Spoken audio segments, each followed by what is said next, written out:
technical assistance to execute that transition. We also have Gavin Robinson. Gavin is a member of Bangor Savings Main Street. His primary focus is helping small business across northern Maine. We also have Cathy Barter. Cathy is a member of Bangor Savings Wealth Management, and she focuses on helping individuals plan for long-term financial goals. And together this team is going to educate us all today on business succession planning for the future.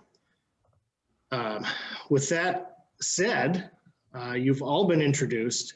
I will pass things over to Mr. Rob Brown himself, and he can take us into the presentation. Great. Everybody can hear me all right? The volume is all the way? Gotcha. Thanks all for coming, and forward to helping you think through this issue a bit. Just as a bit of background, I was born and brought up in Millinocket and come from a long Millinocket family, and spent a lot of time growing up in Baxter Park and skiing at Moose Mountain and on Moosehead Lake. So I know the region well, and happy to be doing this, particularly for this region. I will, and now to share, there's the screen share. Let me just screen share this, and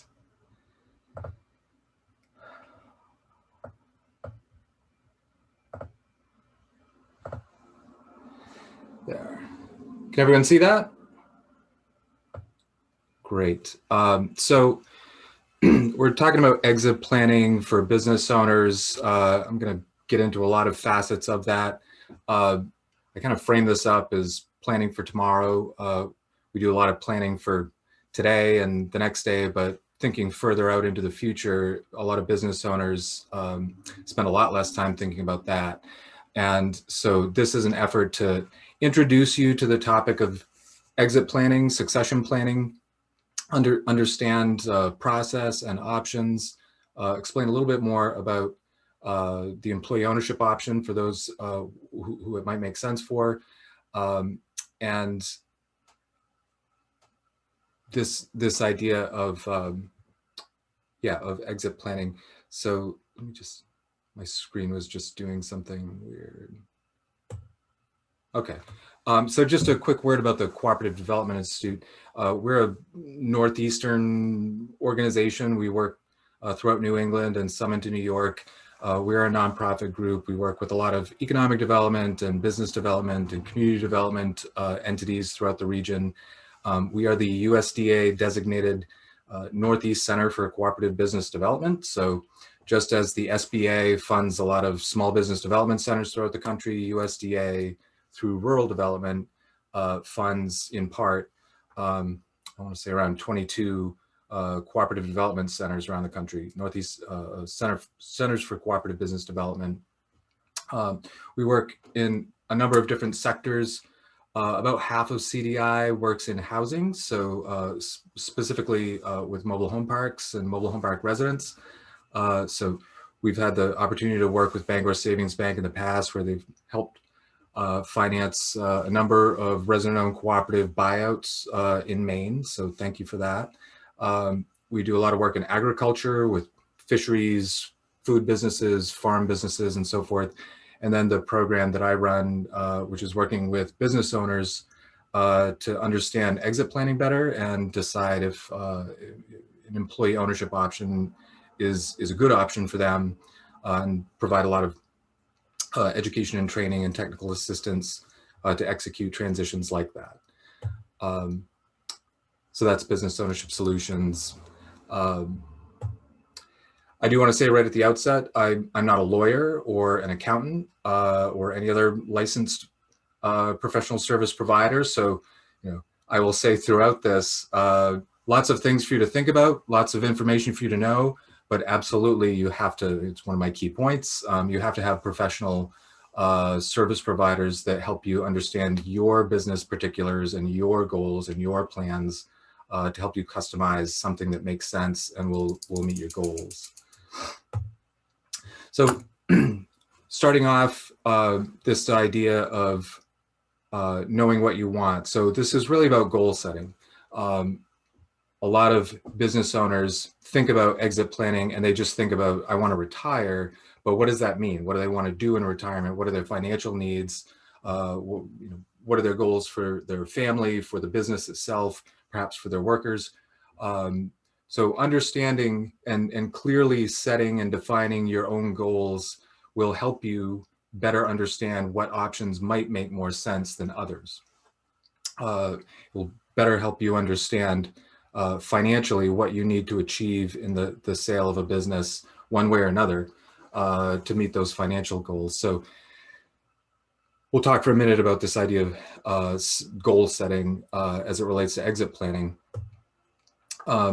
Understanding the context a little bit, I think, helps make sense of all this.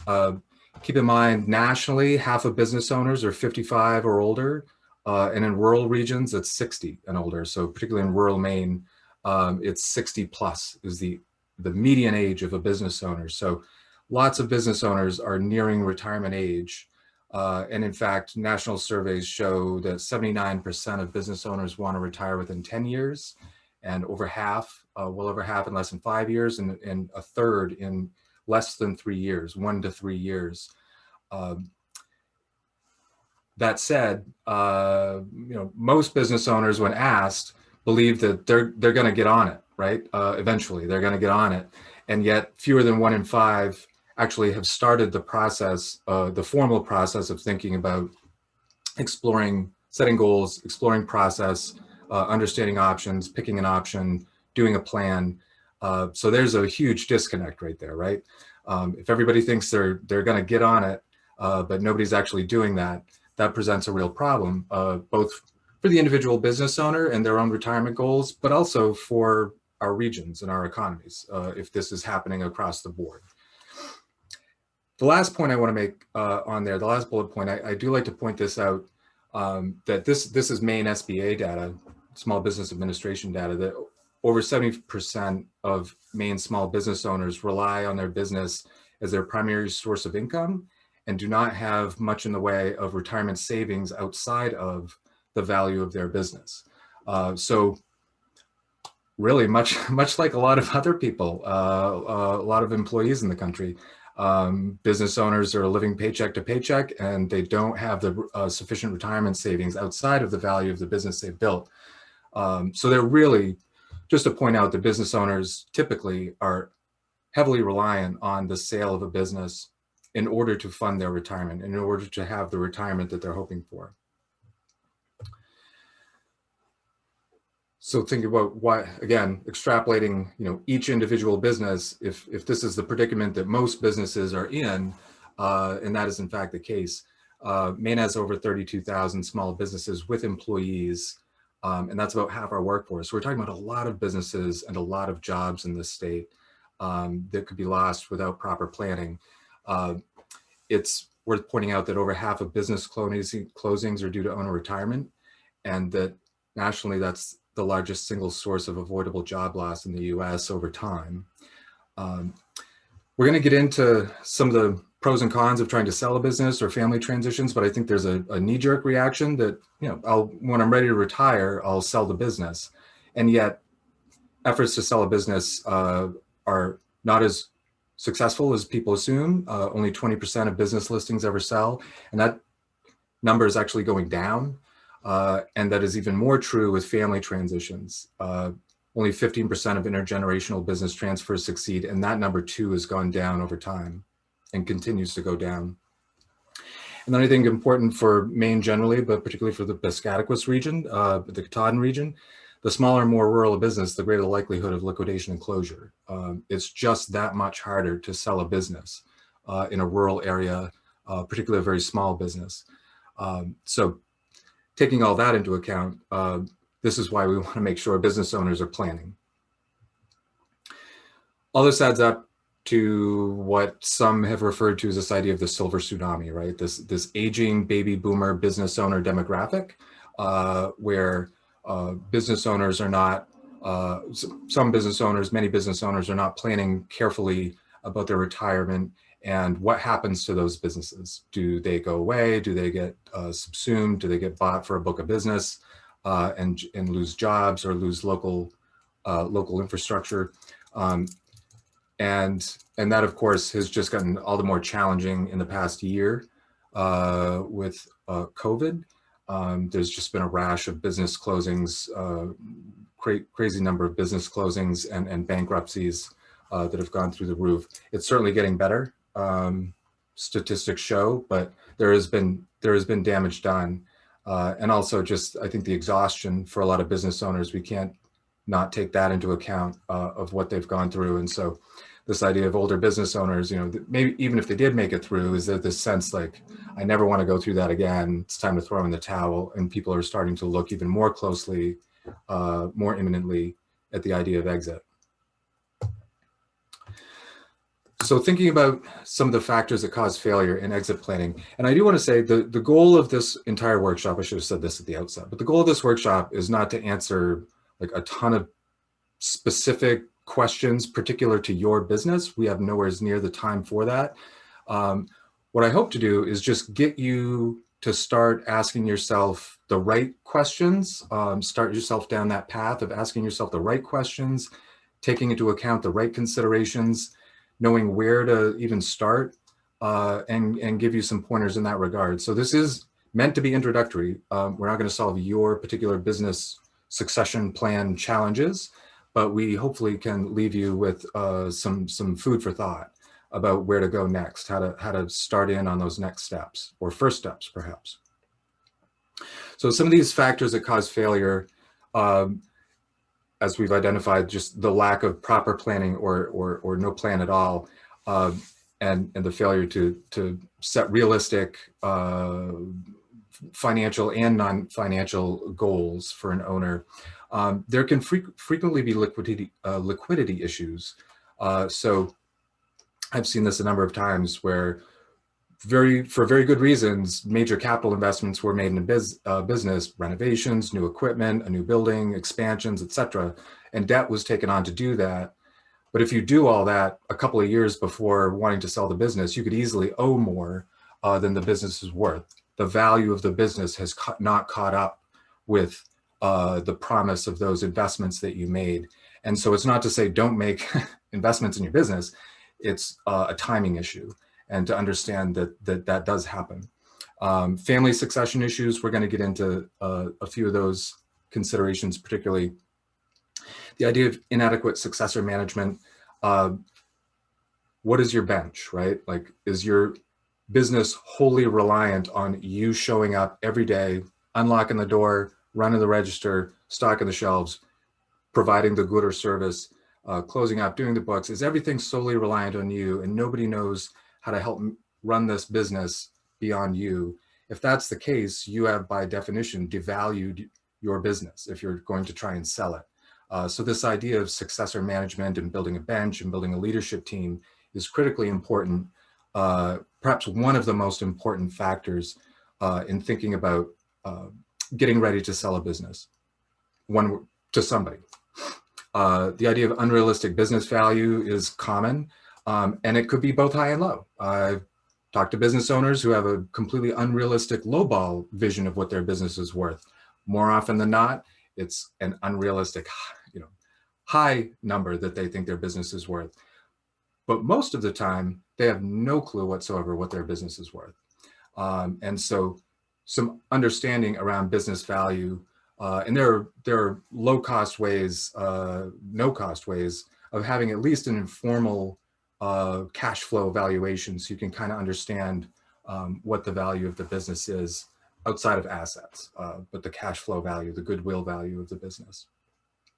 And then a final one that I think can be fairly common is improper deal structure. So maybe you've gotten through the whole thing and you're actually executing some sort of plan, but the deal structure itself is just flawed. overly leveraged. You just not the plan wasn't put together well. The financing wasn't put together well. The leadership, the future leadership wasn't properly groomed, and things fall apart even after you go through everything that you should have gone through. Some of the obstacles from the seller's perspective that we see, the first one is just that sense of mortality. I think, you know, people don't want to think about exit planning because it implies other stuff, right? It's the same reason very smart people don't do wills, right? They just don't want to think about it and they put it off. So there's that. There's the unwillingness to relinquish some control and develop successors. As I mentioned before, that idea of the leadership development within the firm. Who else is part of a team of people that can run this business, that would go with the business? This idea of owners who are always working on the business rather than in it, or in the business rather than on it. I think I wrote that backwards. But like I mentioned, you know, the business owner who's always doing the books or stocking the shelves or running the register or so on and so forth, and not spending as much time on thinking in that medium to longer term strategic development of the business to increase its overall value. That can be problematic. As a business owner, I generally don't think business owners should be like running QuickBooks, right? Like hire somebody to do that, farm it out, hire somebody, right? There's more valuable things that most business owners can be doing to build the value of their business. There's the idea of fear of running out of money after exit. This comes from a lot of things. It's just not knowing what the business is worth, not knowing what that would mean for an annualized income that could be produced for yourself as a retirement, unrealistic understanding of taxation or how to avoid or minimize taxation. That can come from a lot of different things. As I mentioned before, the unaware of the options, and just an assumption that it's too complicated, it's too costly, I don't have time for it, I don't know where to turn for help. And then the family succession issues, which we'll get into. I just want to point out that in the end, most of these things are emotional rather than practical, right? Like all of these things can be figured out, practically speaking. A lot of these things are driven by emotional attachments to the business, emotional attachments within the family, et cetera, right?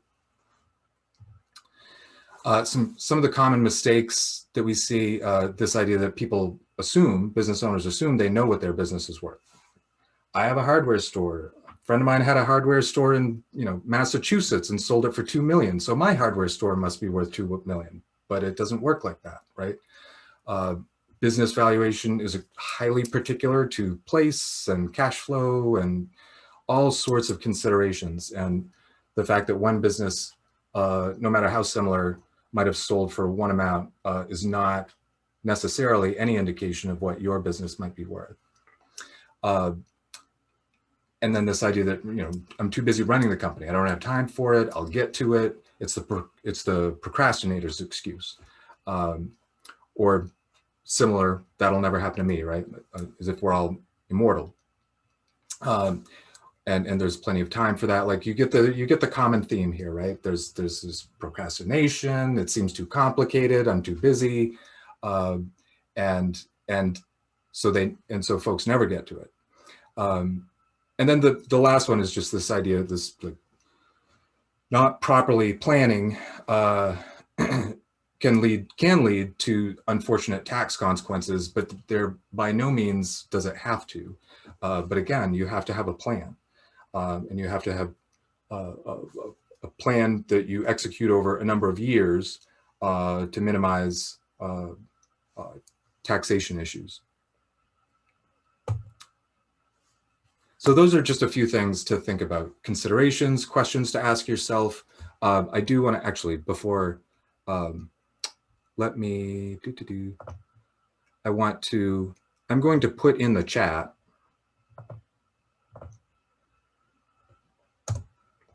I just put something in the chat. I encourage you all to grab it, open it, take a look at it.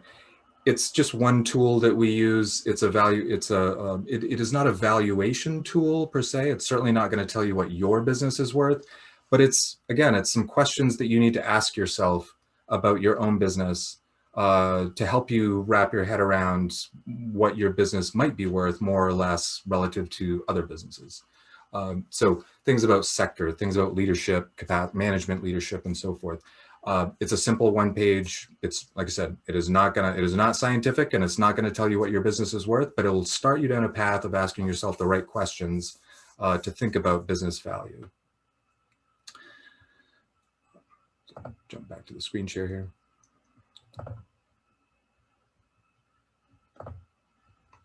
So having thought about all that, setting goals, the right things to be asking yourself, the right questions, the right considerations, then you got to think about like what's a plausible option. And this is where, you know, there's also some unrealistic assumptions about some of these options. So just to touch briefly on some key things about each, pro and con. There we go. So before choosing any strategy, again, define your goals. The second point, understanding that selling the business is not the same thing as retiring from the business. Lots of times a business owner can manage a sale of a business in any number of ways, using any number of options, but that doesn't mean that they immediately hand over the keys and move to Florida to play golf, right? There's usually a long overlap period, usually, not always, but usually a long overlap period. So, you know, again, if you have a target retirement date, you want to be thinking about a target sale date that precedes that by some amount of time. And depending on your plan, that will give you some indication of how much time you would need. But even if it's an open market sale, that buyer is probably going to want to keep you around for some number of months, perhaps a year or two, even in, you know, a light touch consulting kind of way around the business, if not actually keep you on in the business for some period of time. And oftentimes that's usually a covenant in a sale, right? Some sort of employment agreement for some period of time for a transition period. So I just like to stress that there's a difference between selling the business and retiring from the business. And if you have a target retirement date, you probably want a target sale date that precedes that by some fair amount of time. And then the last bullet point is just this idea, and I'll explain a little bit more what I mean by this further on, but understanding the difference between ownership of a firm and governance or strategic direction of the firm, and then the management of the firm. There are businesses I work with where, you know, the business owner owns it, but they do live in Florida for the winter, or they go to New Mexico, or they go wherever. And they've built a management team that runs the business for them. So they're not really engaged in management, but they still set strategic direction for the firm. So these are different things. And as usually a business owner, particularly a small business owner, these things are completely entangled in the business owner's mind. And so it's hard for them to disentangle them. But I encourage you to think about the difference between owning the business, who owns the business, who's running the business operationally day to day, week to week, and who's setting the strategic direction of that business development, strategy, growth, etc. And the point of understanding that these are three distinct things is to understand that if you're going to sell the business, you have to have a transition plan for each of these things.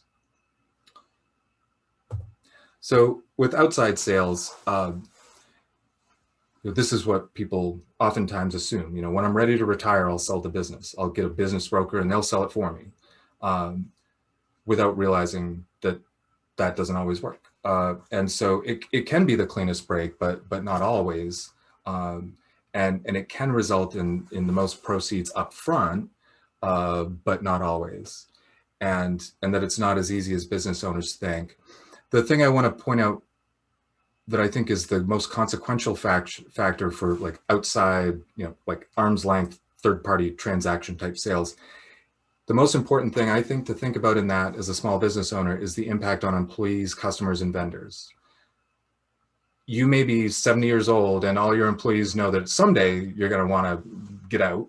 But as soon as you start talking about it actively or saying, I am planning now, all your employees perhaps, but particularly key employees might be looking for a plan B. They might have their eye on the door. because you've introduced a sense of uncertainty, which means a sense of risk about what the future holds.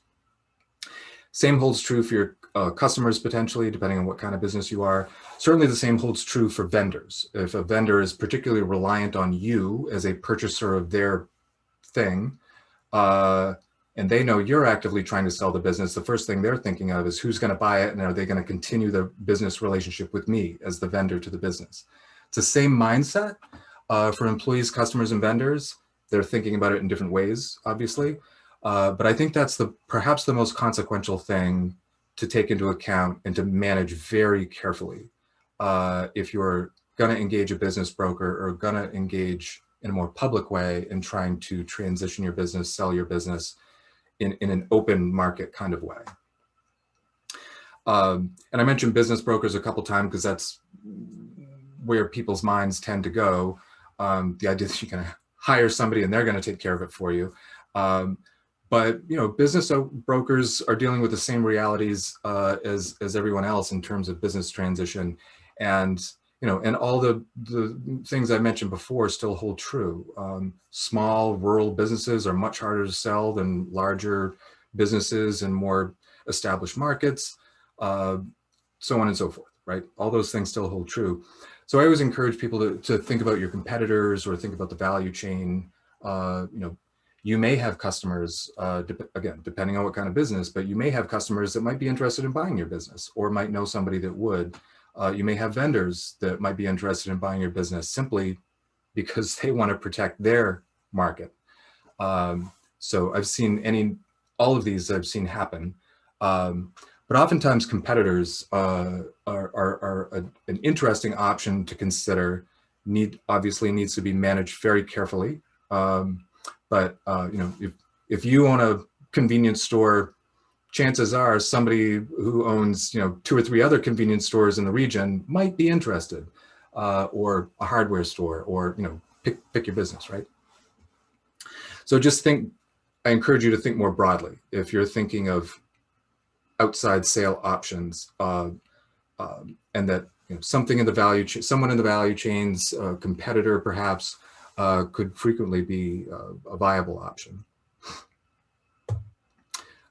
Family transitions, they're becoming less and less common. Kids don't do what their parents tell them to do, less and less. So this is, I think maybe we're getting past a phase of a decade or so where there was still a lot of business owners who just assumed that their children were going to take over the business, even though they never asked.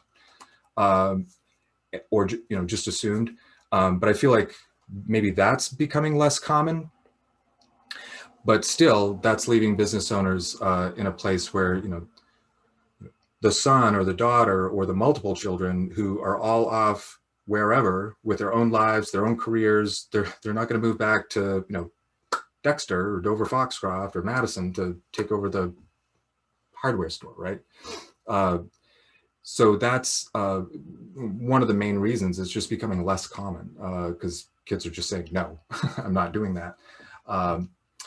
And obviously it's family, right? So there's whole new layers of complexity and emotion involved here. Goes without saying, it's family, right? There are unintended tax consequences to think about.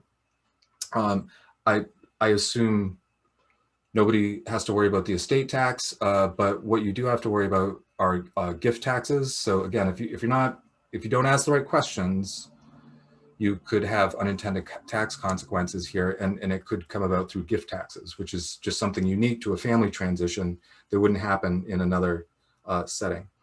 And then this final one, if you are thinking about your kids wanting the business and maybe they do want it, there's a whole amount, depth of planning that needs to happen, and transparency from you as the owner about which family members and in what capacity. So if you've got 3 kids and you want them to own it, like, what does that even mean, right?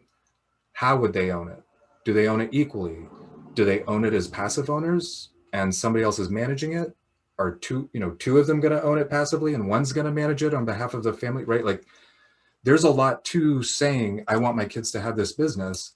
And there's tremendous horror stories of toxic things that have blown up in families that have lasted for generations, where this wasn't managed well, because there were unrealistic expectations and a lack of transparency about which family members in what capacity, and all that goes with that. So definitely that's the key to the family transition, is like real transparency and explicitness on the part of, you know, whatever generation owns the business about what their intentions and expectations are for their kids to take over that business. There's also employee transitions. That's sort of the third bucket. Just to frame this whole thing up, I mean, there's really only three broad bucket, well, four options for your business. You're either selling it to somebody like outside of everything, or it's somehow in the family a transition, or it's somehow within the business of a transition, or it's liquidation and closure. I mean, pretty much every option falls into one of those three categories. So the third being employee transitions. Something that is, I think, is really exciting and interesting and has been dabbled in a little bit is this idea of entrepreneurial apprenticeship. It happens, but it happens kind of ad hoc and organically. And there are some efforts to do this more proactively and to offer services and support in this regard. So this idea of entrepreneurial apprentice, where you know, if you are a business owner and you want to retire in 5 years, can you find somebody who, perhaps within the firm, but perhaps from without the firm, that you could hire and like train up, like in an explicit way? Your kids aren't coming back to take it. You know, you're not confident in the possibility of selling the business, but there might be somebody in the region or who would be attracted to come back to the region that you could train up to take over the business and foster that in a way. So it's sort of this hybrid approach, but we experimented with this a little bit, or are experimenting with it a little bit in Washington County, working with Washington County Community College and a little bit with the University of Maine at Machias, but mostly Washington County Community College, to identify young people who are almost all from Washington County. If they're going to Washington County Community College for like a business and entrepreneurship program, chances are they want to stay in Washington County. So can we present them with business ownership opportunities that they wouldn't have thought of otherwise? So that's a thing. That's an approach that I think you can name and pursue if it makes sense. Maybe it's a senior management buyout. It's, you know, you're a longtime manager or a couple of managers would be interested in buying the business, and you can do that inside the firm or and support them in that. I'm going to give you a little more information on worker cooperative buyouts because it tends to be the one that people understand least, and how that works, and give you some examples. I'll explain what an employee stock ownership plan is, just so that you know, because I think people hear ESOP and I want to make sure you understand what that is.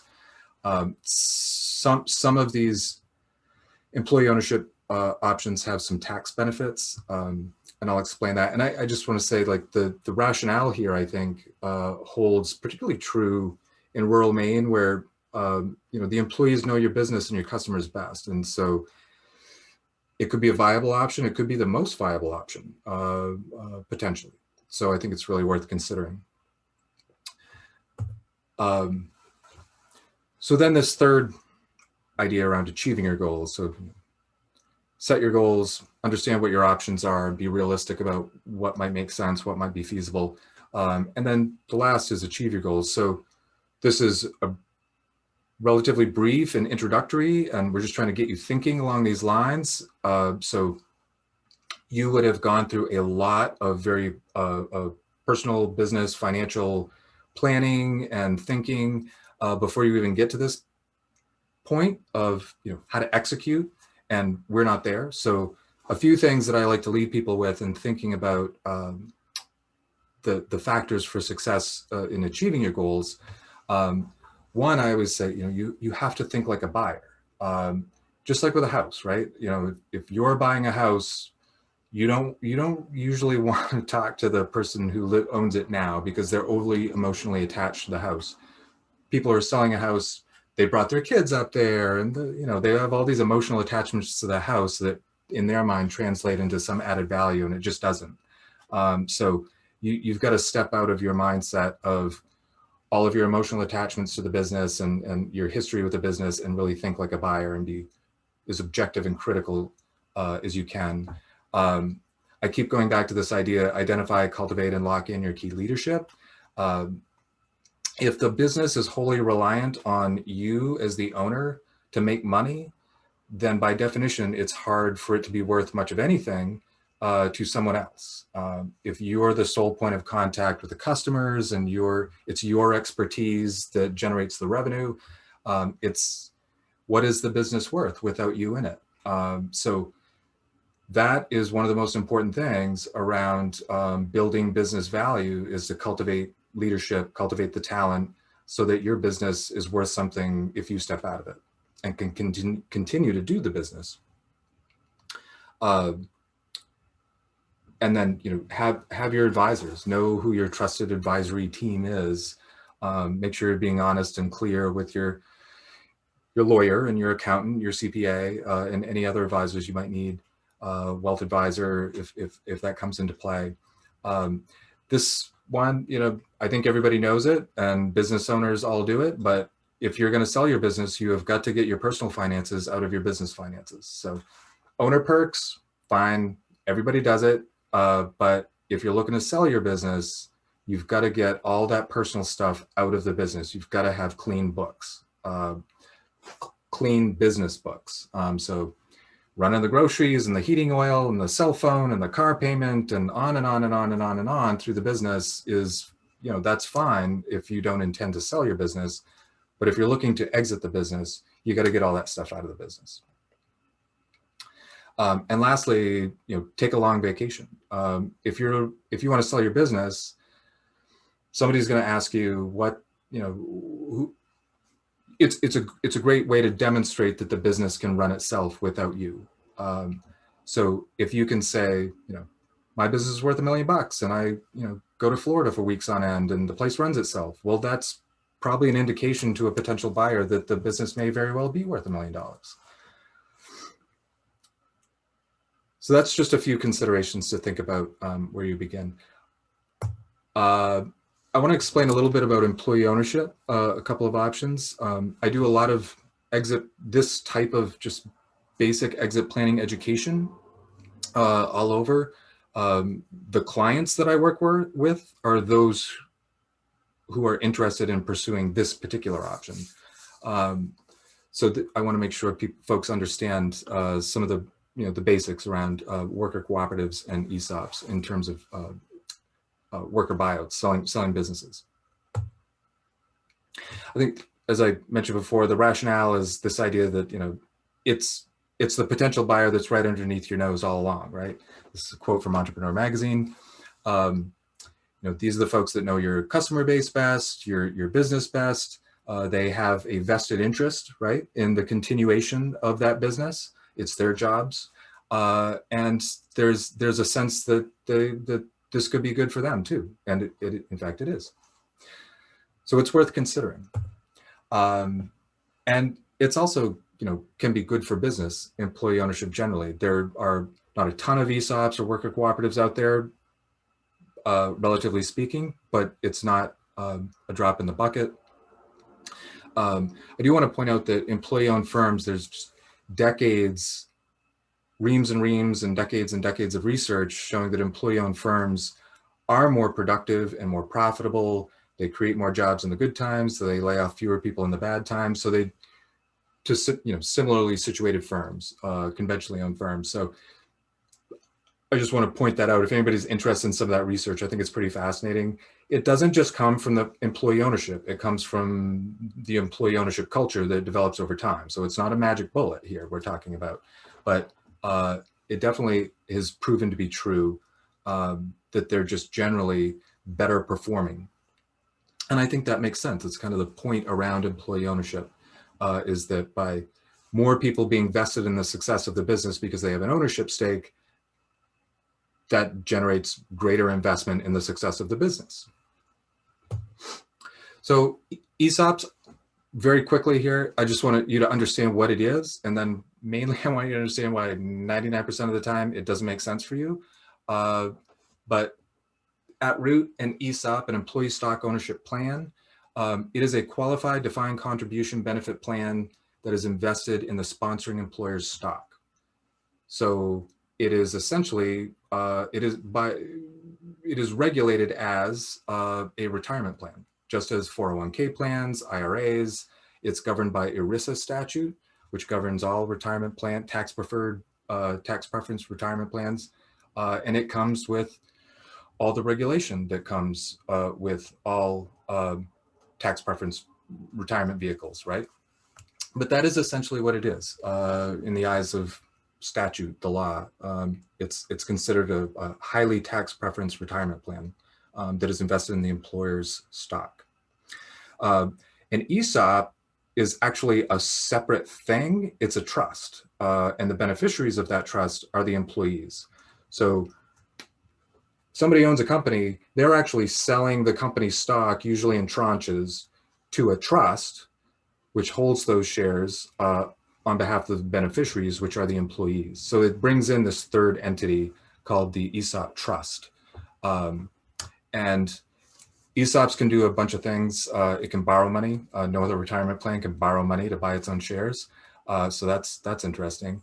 The shares are allocated to the employees, and then the ESOP buys the shares back from the employees once that employee retires. It's called a repurchase obligation. So that's the benefit.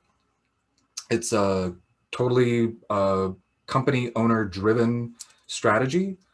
The owner decides to set up the ESOP. They don't even need to ask, let alone or even tell the employees that they're doing it. It's at no cost to the employees. It can be a pretty sweet deal if it makes sense. Just to give you a couple of examples of ESOPs in Maine, there's Moody's Coworker Owned. I assume most folks have heard of Sean Moody and have seen Moody's Collision Centers. The name of the company is actually Moody's Coworker Owned.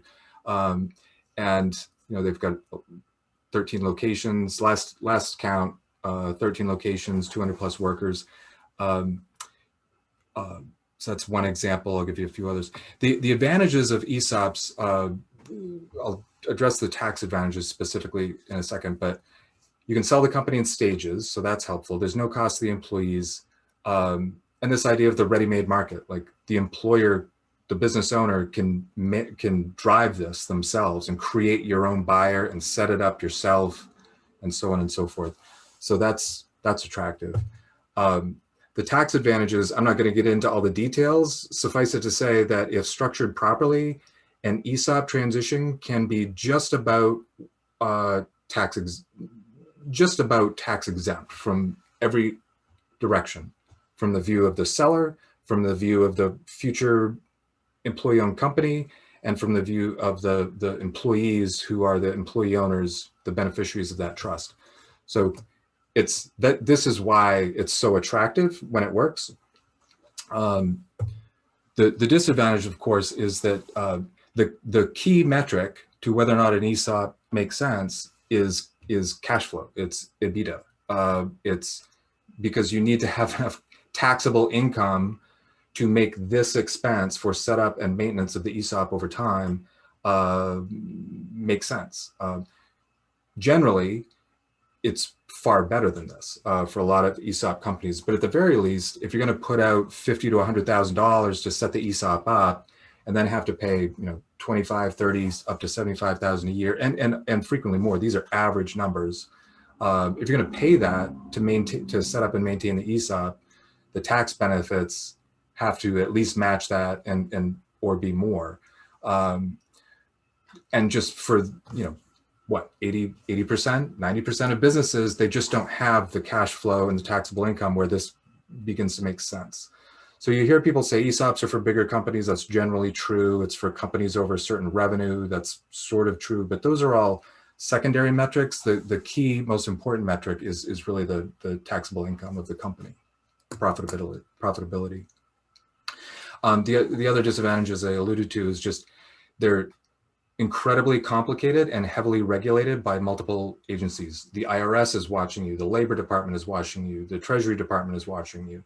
It is complicated and heavily regulated, And anything complicated and heavily regulated usually means expensive, right? So that's where you get to that.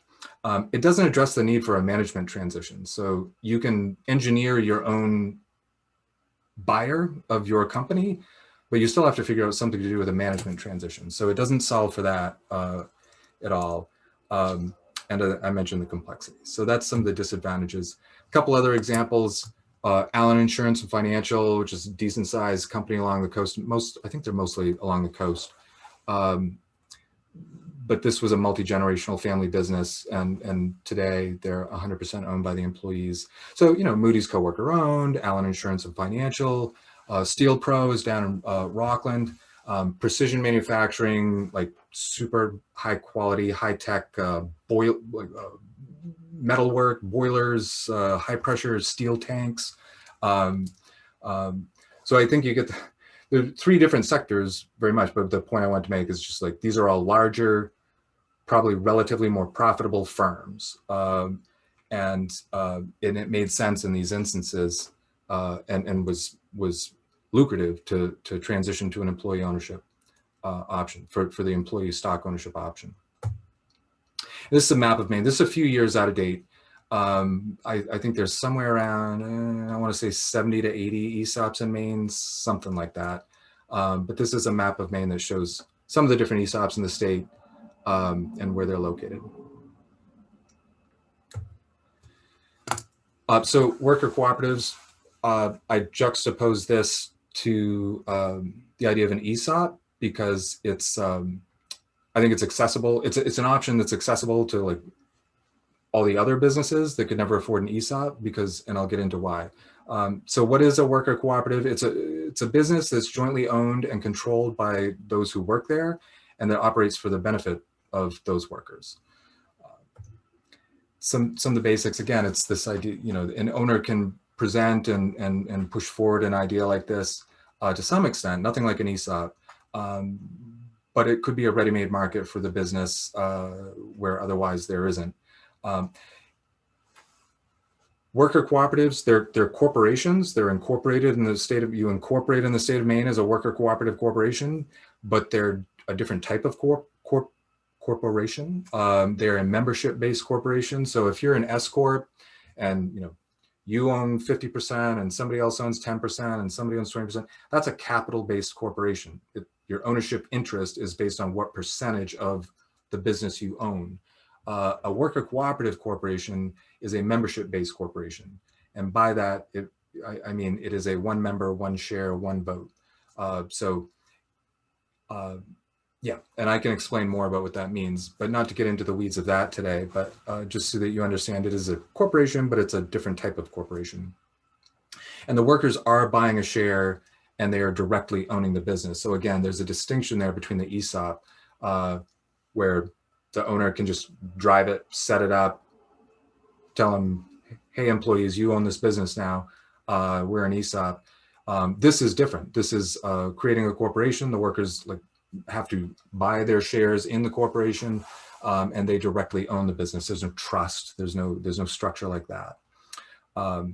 Not all workers have to be owners, and owners have no guarantee of employment. So, if you've got 10 employees and 5 or 6 or 7 of them are interested in this idea, but the others aren't for whatever reason, that's fine. You can just move forward like that.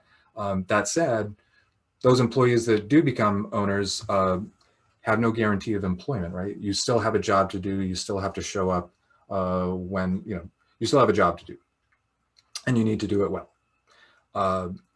And then the material benefit is that the members get a share of the annual net income, either as a distribution, i.e. cash, or as building up of equity in the business, which they could cash out later. Some of the advantages and disadvantages around worker cooperatives, there's the flexibility. It's very little regulation about them. There's some sort of IRS principles that you have to adhere to be a cooperative, but you have tremendous flexibility in terms of how it's structured, the management structure. You've just got a few key tenets that you have to sort of adhere to in terms of structure, But outside of that, there's a lot of creativity in how worker cooperatives are set up and how transactions are structured and so on and so forth. And that type of flexibility dramatically reduces costs. There's also philanthropic support and some public sector support for worker cooperative transitions, because there's some benefits that are desirable, from a public policy perspective or from a foundation perspective. So, like I said, we're a nonprofit. We do some amount of free and low cost service for businesses in the exploration of this option. So that's how that works. I put direct ownership as an advantage because I think it breeds a greater sense of seriousness around the ownership. And then this idea of shared risk. So most business owners, they've really invested a lot of blood, sweat, and tears in building a business. And they've taken on a lot of risk. And honestly, most people aren't cut out for that. They don't want to do it. It just feels too risky to them. So there's, that archetype entrepreneur is just not a common thing. And so, but this idea of shared risk, I think a lot more people would see themselves in that. They don't want to take on all the risk, but if they're doing it with a group, that feels more comfortable and more doable for a lot more people. On the disadvantages side, I think just the obvious one is unfamiliarity. I mean, how many of you knew anything about worker cooperative transitions before today? So there's an unfamiliarity, which breeds a sense of risk. Anything that feels unfamiliar to us inherently can feel risky. The leadership needs, I put it here just because I see it as, I keep stressing that it's a real challenge. It is direct ownership, so there needs to be real leadership that is either the capacity, either existing or the capacity to train it up or hire it in. So there is the real leadership needs. And then the shared reward, right? Like shared risk is shared reward is the flip side of the shared reward, or the shared reward is the flip side of the shared risk, right? There are some tax advantages, nothing like an ESOP, but there are some tax advantages. Namely, worker cooperatives exist legally in this sweet spot between like C Corps and S Corps. So they are generally pass-through entities like an S Corp, but they have all the legal and liability protections of traditional C Corps. So that creates a bunch of advantages. So that net income is tax deductible to the corporation.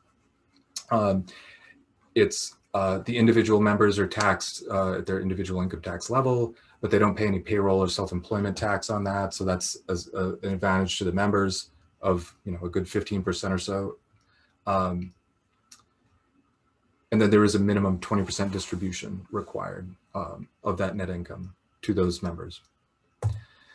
So I'm going to give you a few examples here that I kind of framed out as immediate exit, phased exit, and then something that's not quite so much about exiting the business, but growing the business.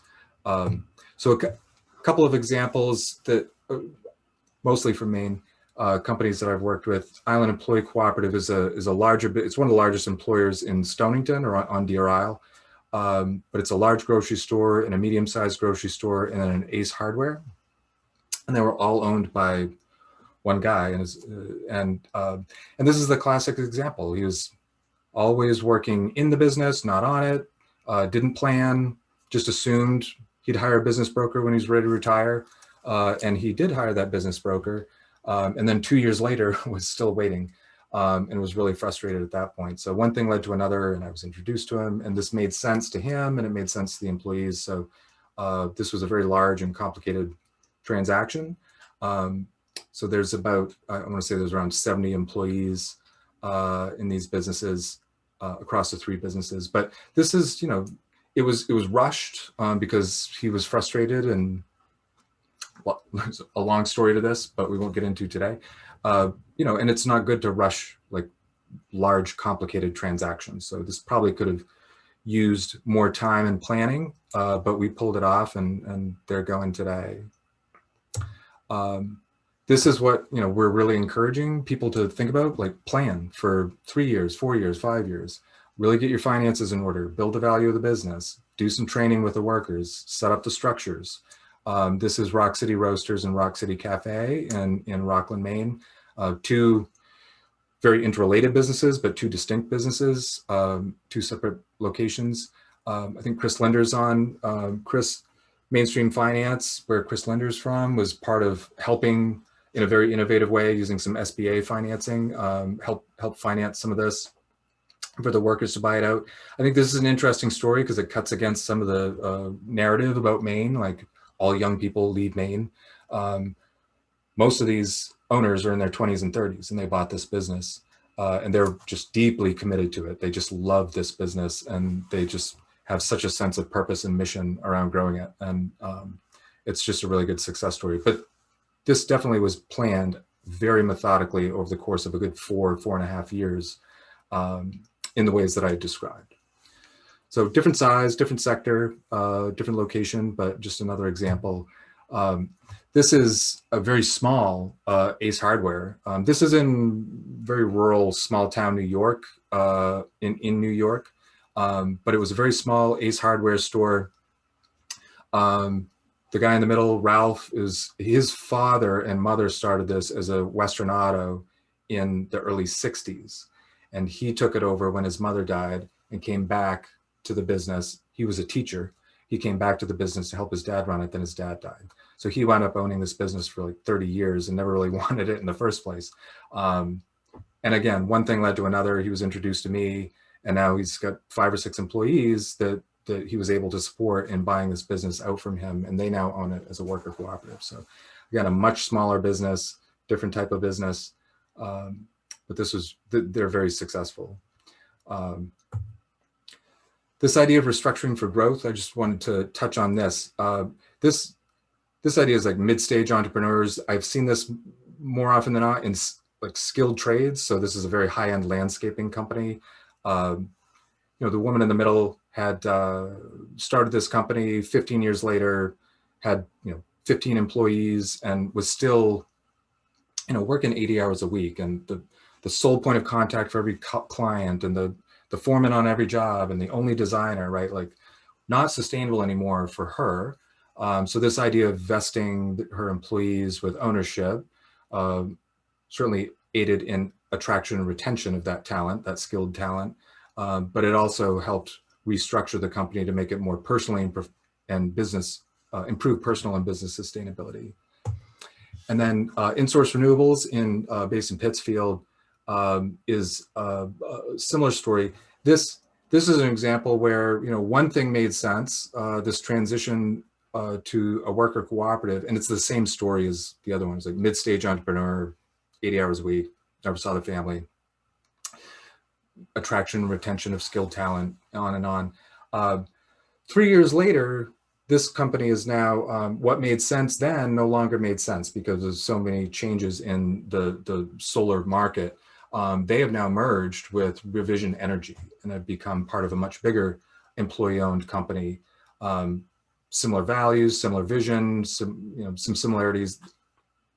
Revision is an ESOP. They're a much bigger company than InSource was.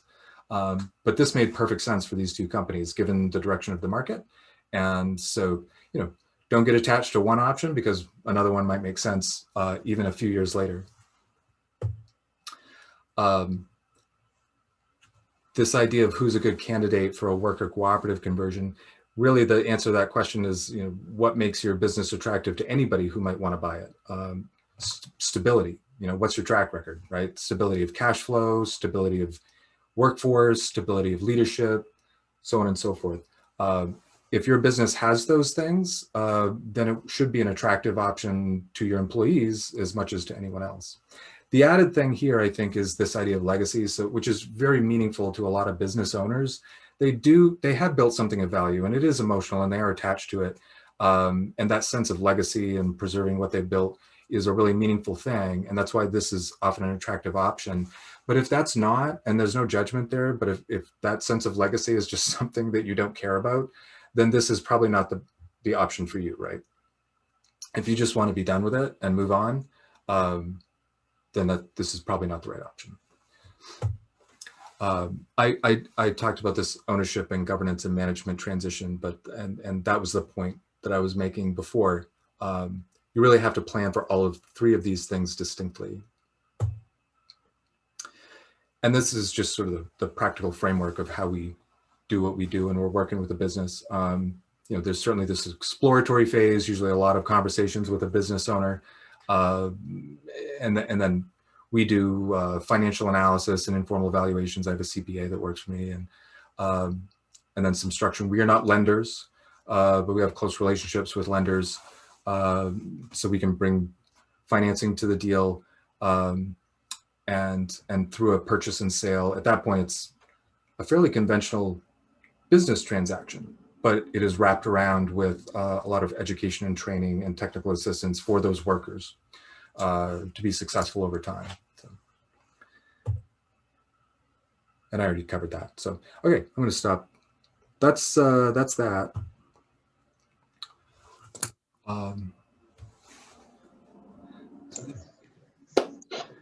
Thank you, Rob. That was fantastic. What a great presentation. Lots of great information there, and we'll make sure that people in attendance do have contact information if they have a need to reach out to you about any of those topics. I will remind everyone in the meeting that we're going to ask that you take advantage of the chat feature for the next section of Q&A with our panel of Rob and Gavin and Cathy. And if anybody is ready to start asking those questions, we can certainly move into that section if whenever we have a good question to start with. I will just add, Peter, thanks for walking through that. If you're not familiar with the chat feature in Zoom, if you hover over the bottom of the Zoom session, a little chat will pop up, and you can just chat to the group from that standpoint with your question. So we'll give it a few minutes for folks to key in those questions, and if not, we have some prepared that we can jump into as well. Awesome. Thank you, Brandy. We do have one question in the chat. It is, does CDI charge for their services? Eventually, yeah. You know, like I said, we have grant funding, we have USDA funding, so we do a lot of this type of public education, public support, helping business owners and groups of workers start exploring the idea. If it at some point, like it's clear that they want to move forward with a transaction, we then shift into some sort of contractual fee-for-service relationship. So, but definitely the early stages of, you know, we don't charge for that. Great, thank you. Right, well, I'm going to jump into a pre-planned question then. So Rob talked a lot about getting your business, having a plan and getting that plan ready to go. One of those paths for your business and your next step is actually putting the business on the market. So this one's for Gavin, is I'm thinking about putting my business on the market. What steps do I need to take in order to make my business financially attractive for a buyer? Thank you, Brandy. I think that Rob touched on some really good points in his presentation about clean, accurate books, making sure that the financials are clear and separate personally from the business.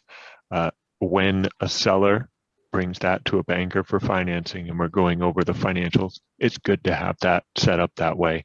And ideally for a couple of years, which gets into that planning piece to make sure that that's been going on to set up your books so that it's clear to the buyer what exactly they're buying and to the banker what they're financing.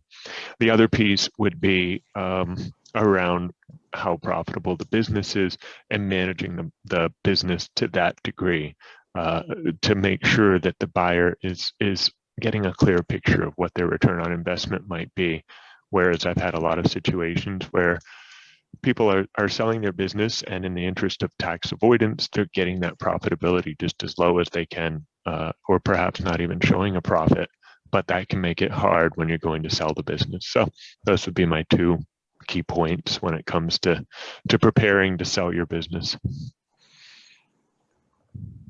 Great, thanks, Gavin. I'm going to put this question out to the panel as a whole. So I'm thinking about putting my business on the market. What steps do I need to take in order to make sure that that sale goes smoothly? So Gavin, you talked about making it financially attractive. That's certainly a key part of it. But what other steps do I need to do?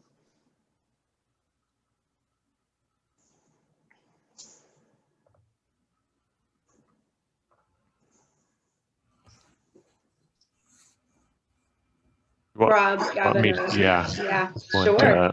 Rob to go. Yeah, I mean, to make sure that it goes smoothly, I think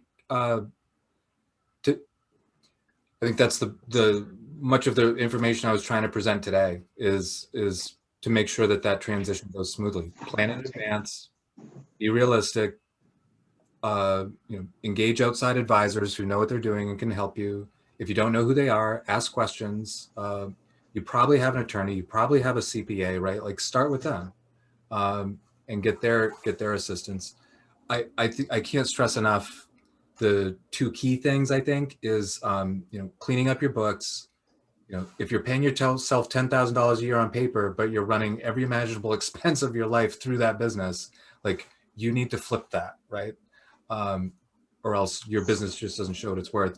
And then the leadership development, like you need to invest time in building a broader management structure than just yourself. If the whole success of the business hinges on you personally, it should seem self-evident if you think about it for a second that nobody's going to want to buy that, right? So building management, cleaning up your books, take your time. I think I'll take this opportunity to just remind the business owners in attendance the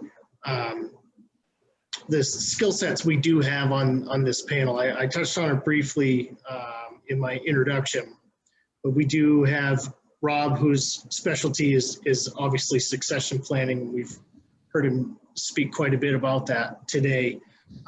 Gavin's area of expertise is helping all things small business through Bangor Savings Bank. And we do have Cathy Barter as well, and she works in financial wealth management with Bangor Savings Bank. So that when you're thinking of long-term financial goals and how to prepare for those, she would be the one to ask those questions with today. And I'll back off and let more questions flow.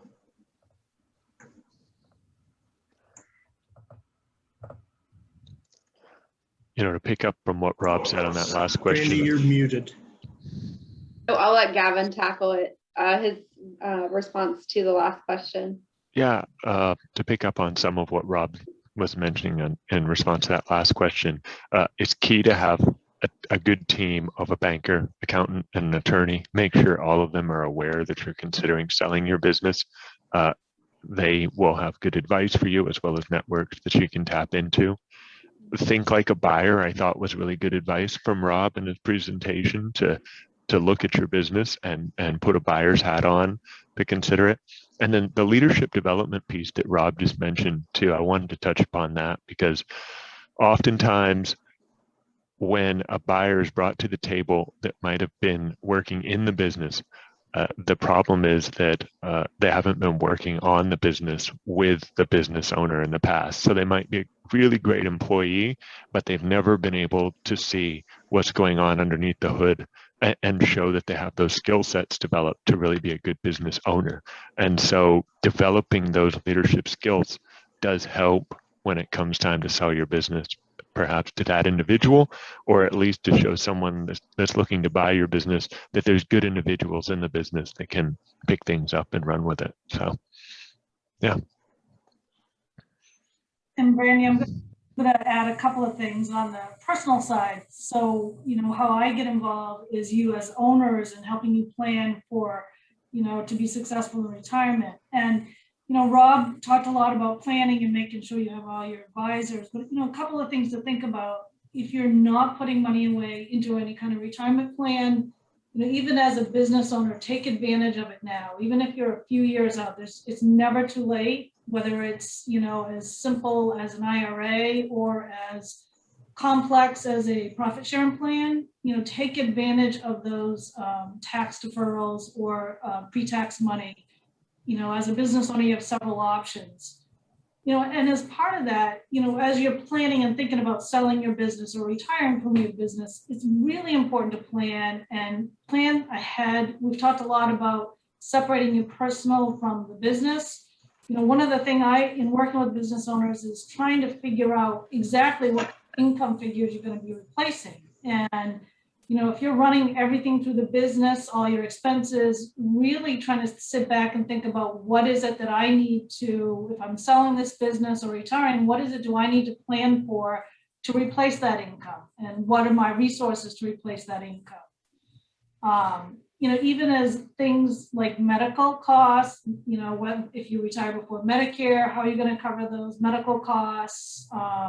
There are strategies to put in place now ahead of that you can take advantage of when you actually retire. Things about, planning ahead for different strategies, backup, whether it's, putting credit facilities in place, on the personal side, because when that income goes away, your consistent income from the business, you may not qualify for having some credit strategies in place as backup for cash flow when you retire. And really important, I think Rob touched base on this, it's just the estate planning. While a lot of Maine businesses are small, they do tend to grow. And if you put an estate plan in place years ago, that may not be accurate for what's coming down the pike. I don't know if people know, but there are some tax laws that are in Congress now or being presented to be changed as far as estate tax planning, as well as gift tax planning, and some things that are going to possibly even take place in 2021, both federally and the state of Maine, which can affect your business as far as, you may have a tax bill due that you haven't planned for. So it's really important to stay ahead of that and making sure that if it's a family-owned business and those that are left, that you have plans in place for that possible tax payment that comes up and you may not have any liquidity. So it's those really important conversations to have with all of your planners prior to selling or even prior to something happening. So planning is definitely something really important to stay on top of and to make sure you review it every year or often.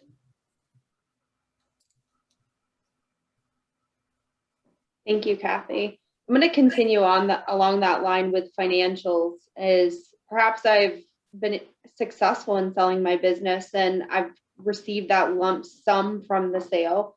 What should be my first step? Sorry, I couldn't find my unmute button. First step is I'm on Rob's side. Take a vacation, take a breath, take some time. It's definitely, you should already have a plan in place. So it's now time to execute that plan. It's not something that you should wait until your business is sold. You want to have that plan in place. There's a lot of pieces that you want to think about, exactly what is it, if you're getting a lump sum, what kind of strategy are you going to put in place to make sure that you maintain the lifestyle that you become accustomed to as a business owner? Making sure you have liquidity when you need it. If there's market fluctuations, you're going to take some time. You're not going to take that lump sum and just put it all in the market day one. You need to work with a professional. You need to make sure that you're comfortable with your plan and that you're nimble with your plan and make changes as whether taxes change, your health changes, family dynamics change, that you're constantly replanning. Just when you retire a business out, that's not the time to stop planning. You need to continue to plan. So making sure you work with your advisors ongoing and making sure the plan is accurate for what's going on in your life at that time. Yeah, I would stress that everything you just said, like if it doesn't, what you're doing with the proceeds of a sale, however you're going to realize those proceeds, whatever you're doing with them, that is part of that exit plan.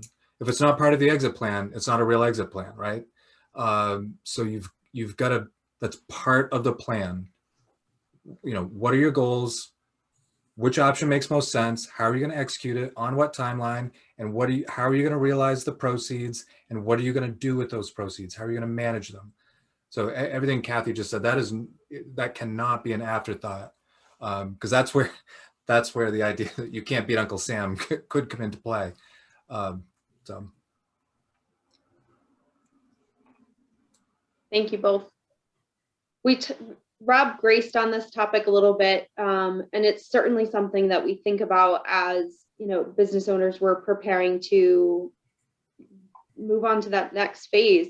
The question is, how do I take a step away from my business and value it appropriately for the marketplace today? And I'll throw that out to the panel.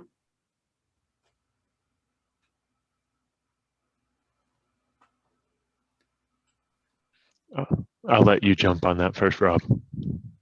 Yeah, I think the first person to talk to is your CPA. Your CPA probably has some sense of, if not how to do a business valuation, they can at least explain what business valuation, how it works, what are the factors, and give you some sense. And when we talk about when I talk about valuation, we're always talking about like the goodwill valuation, the cash flow valuation. The assets, that's on the balance sheet. You can quibble over it, you know, inventory levels or whatever. But the real value of what you're building in the part that's can be more fungible is or changeable is that goodwill value, the cash flow value. So we do informal valuations at CDI, but again, we're just going through 3 to 5 years of books and profit and loss statements and balance sheets and tax returns, and providing some range of value that's justifiable for the goodwill. I don't know if Bangor Savings does anything like that, but the place to start is your own CPA, and they will probably be able to explain to you at least what valuation is and what factors go into it. If not, actually be able to like run some numbers for you, perhaps. A lot of CPAs have some sense of how to run some numbers.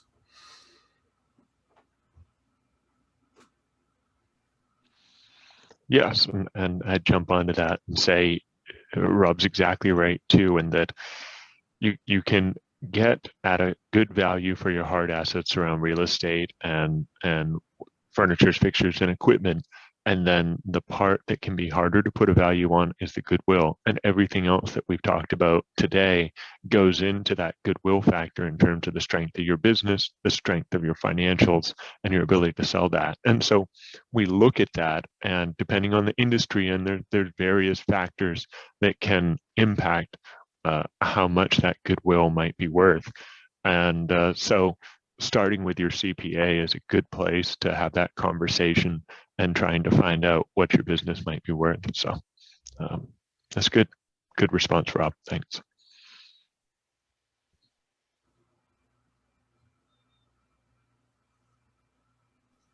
Thank you both. All right, so I want to just talk a little bit. We've talked a lot about selling our business, and one of the paths that Rob talked about is actually passing that business on to one of my relatives, or even that could be a child or someone who's been working with me in the business. So what are those, if we could recap, those things that I really should be thinking about as I review that as an option as part of my exit planning?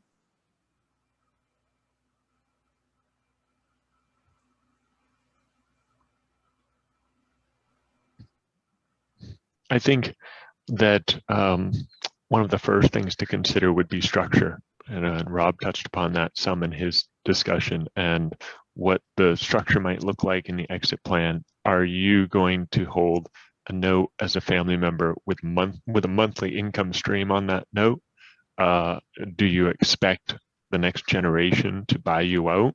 And how does that buyout look? Does it need help from CDI? Does it need help from Bangor Savings Bank and those types of things? So that I think would be one important consideration in terms of risk, I guess, that you want to take on as you exit versus how clean that exit might look as you're going forward. But I'll let Rob jump in next and for his piece on it. Yeah, just to be clear, like we don't do family transitions. So like, occasionally, like with SBDC offices in the state, every once in a while, like, can you just talk to them about like the starting point, like just answer a few questions, and I'll do that. But we definitely don't get into the family transition. There are people who specialize just in that. So I would seek the guidance that is most experienced in the path that you want to pursue. That said, I think building on what Gavin said, the structure is the most important thing. And when I say that, I'm getting at the point that I was making about, when you say you want the kids to take over, quote unquote, like, what does that even mean? Like, which kids, what is the structure? How, is it passive? What are the roles? So if you own a business and you got 2, 3 more kids, and you want the kids to own it, you got to be extremely clear what that means, in every sense. Like, you have to define it. This is what my expectations are. This is how I will support this. This is what my expectations of you are. And it's just, I think that the level of transparency and explicitness is just incredibly critical for that to go well. Because, again, at the end, it's like it's family, right? You don't want that to go badly. And even more importantly is, taking the financial piece away, do they want it? I've sat around the table many a times with family members, and our kids want to do what we do, and that can ruin the business right there if you push it and they really don't want it.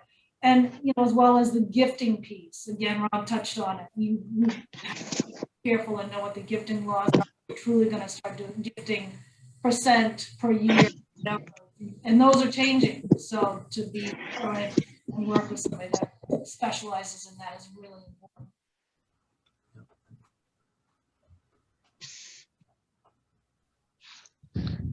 Great, thank you. So we're wrapping up our time together today. I just want to give a moment for folks if they'd like to use the chat feature to submit those questions. We also will be, as a follow-up to this session, sharing the recorded link so you have the ability to go back and reference it.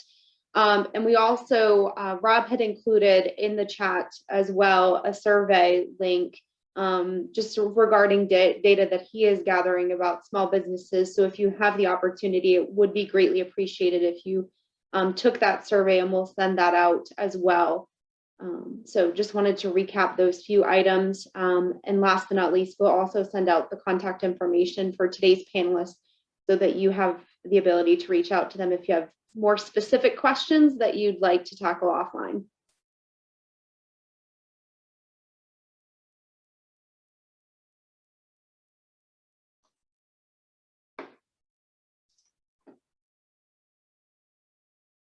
All right, well, it doesn't look like we have any questions coming in at this point. I appreciate everyone taking the opportunity to join today, and I'm going to just pass it back to Peter to help us wrap up.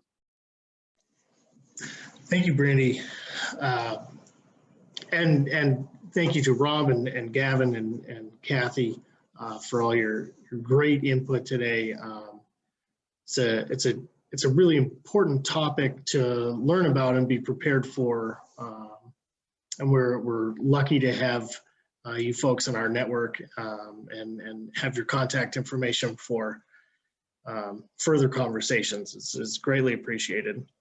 I'd like to also thank the other folks from the Economic Recovery Task Force for the Piscataquis region. Denise Bazzelli is here with the Piscataquis Chamber, Chris Linder, is with Main Street Finance. John Shea is with Piscataquis County Economic Development. And I see Grace is here as well from Destination Moosehead. These are the, and we do have EMDC involved as well. These are the folks that get together every so often and find the topics and the hosts and the panelists and put this information out in front of you because we see you and we hear you as our region's business owners. And you know, that's what we're here for. We're here to support you. So I appreciate you all. I thank you all for coming. I wish you the best rest of your day.